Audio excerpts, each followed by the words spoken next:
Tamara xanım. Nigu. Yine yakalandı hadisə yerində.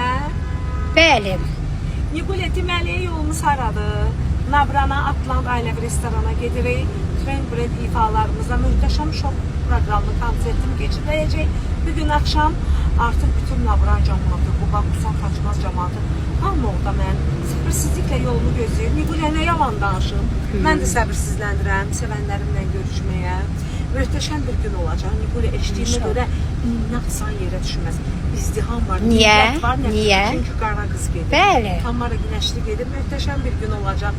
İzləmədə qalan, yadda qalan günlərdən biri olacaq. Nigulə həm ziyarət, həm ticarət. Həm gedib əylənəcəyik. Həm də gözəl musiqili konsertimiz olacaq. Axşam saat neçədə? Nigulə 21:30-da. Bəli, bəli, onu yersiniz. 21:30-da inşallah orada olacağıq. Gəldirəm, əziz Nabran cəmaatı. Gelin geçinin gəlin.